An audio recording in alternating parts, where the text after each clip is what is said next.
So SuperCrooks is the new anime adaptation of the SuperCrooks comics. It only released around late November on Netflix, the whole of season 1, and I just finished watching through it, and to be honest, I really enjoyed it. It gave me Invincible sort of vibes in a way, not as great as Invincible, but I would definitely recommend watching SuperCrooks regardless. So I'm your host Abz, and in this video I'll be explaining all of the members behind the SuperCrooks group. So if you'd like to see more anime explained and lore content, be sure to drop a like and subscribe if you do enjoy the video for similar content. Now just a reminder that there are spoilers ahead, so if you want to watch the show first, then by all means and add this video to your watch later. But if there's no problems, then let's begin. Now we've got to start off with our boy, or Electro Boy should I say, the protagonist of SuperCrooks, who is Johnny Bolt. Johnny Bolt always wanted to be a superhero, and one day, as a kid, he somehow awoke his own superpowers, which was electricity, using it to his advantage to affect any sort of electronical equipment within range. But as a kid with new powers, he was determined to show off his new powers. He wanted to show off his new powers at the swimming pool, where most of his schoolmates were, but unfortunately this went horribly wrong. He fell into the pool and was unable to control his powers, sending electrical currents to every nearby person through the water and ultimately killing them. For Johnny, this wasn't meant to happen, as he wanted to become a hero.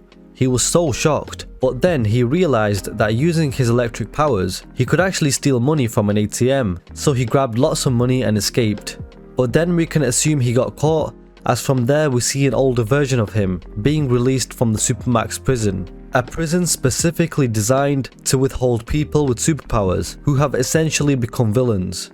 Now that's the backstory behind Johnny Bolt.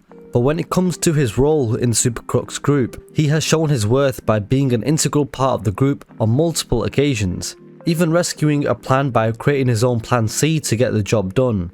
He had also been good at persuading the other members of the SuperCrooks to join up for one last heist later in the season. And Johnny's plan to rob Christopher Matz was crazy, as Johnny is always crazy, but he is extremely calculated and well thought. It was also schematic based on the sourced uniforms for the heist, modelled after the Salamander's crew, so that Matz would take vengeance upon them, who the Heat owed money to, thereby saving them from Matt's wrath and therefore cancelling the Heat's debt. A super plan by a super crook. We also have Kasey, who is Johnny Bolt's lover. Now Kasey is bitter about those who wrong her and cautious, but she's loyal to her friends. She expressed that heist work makes her sick, gives her hives, and generally stresses her. She's always wanted to do a heist so she can have enough money and retire and come clean, but she always calculates the odds of failure and success. So if she feels a plan has the slightest chance of not succeeding, then she'll decline. Kasey was quoted as the best psychic in the goddamn business. Kasey can read thoughts, utilize telekinesis, and induce powerful illusions, even in other supervillains such as Christopher Matz. She also used her abilities to trick the Praetorian. Frequently, Kasey bypassed security by preventing security guards from accurately reading monitors that perceived her.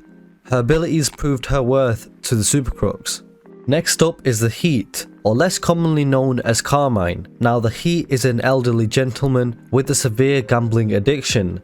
The Heat is an old school SuperCrook who mentored many of the current SuperCrooks in the business. He has greying white hair, brown eyes and circular spectacles. The Heat is well known for mentoring a great many SuperCrooks in their formative years, and while the Heat does not exhibit the use of traditional superpowers, he does in fact have a trademark ray gun, which he is famed for. Now it is unknown if he constructed it himself or acquired it.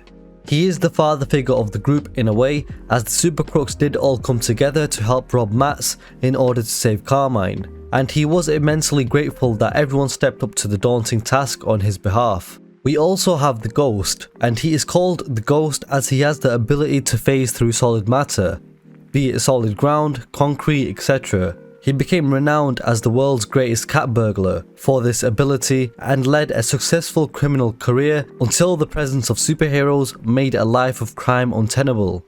His real name is Josh. He has a strong chin and jawline and is typically clean shaven and wears business suits. Finding himself imprisoned in his formative years, the Ghost was in dire straits as he could not control his own superpowers, as multiple gangs all vied to induct him into their groups. But the Heat intervened, and the Heat introduced him to the supervillain community and mentored him until he gained full control over his abilities. Years later, while Johnny Bolt was imprisoned again on his wedding day, Ghost's lucrative criminal career went south as a result of increasing number of superheroes. The Ghost quit crime and became a successful architect. However, Johnny Bolt propositioned him for one last heist, which he would have declined if not for the Heat asking for his help. And then we have the Diesel brothers, Sammy and Roddy Diesel. Now they are both super criminals and professional fighters. They are both pretty much indestructible, being able to rapidly regenerate lost limbs and heal any degree of physical damage.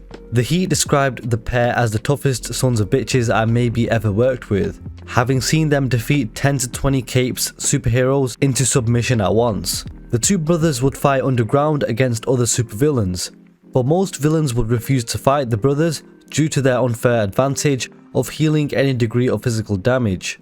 Although they repeatedly won against their adversaries, they scarcely made minimum wage, so the two brothers were ready to be involved in another heist, this time to rob mats. A cool fact about Roddy Diesel is that Roddy describes himself as a fucking brain box, and has a genuine degree in temporal physics from Princeton University to prove it. Another member of the SuperCrooks is of course TK McCabe. He is called the Telekinetic. TK McCabe can lift objects with his mind. TK quit crime due to the overabundance of superheroes, making illicit careers untenable. He landed a construction job, struggling to provide for his family, but his boss frequently abused him. When Johnny Bolt offered TK the opportunity to make money faster again, he immediately accepted.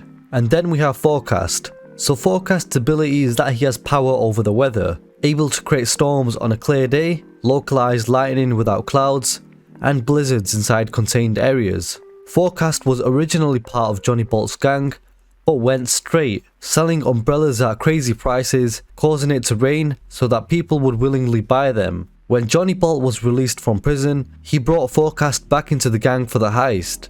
Forecast is more of a minor character compared to the others, but still fulfilled his role in SuperCrooks. So there are the members of the SuperCrooks explained. So if you did enjoy this video, be sure to drop a like and comment down below as to who your favourite member of the SuperCrooks is. Let me know if you'd like to see more SuperCrooks explained videos and more anime related content. Thank you very much for watching, and I'll catch you next time.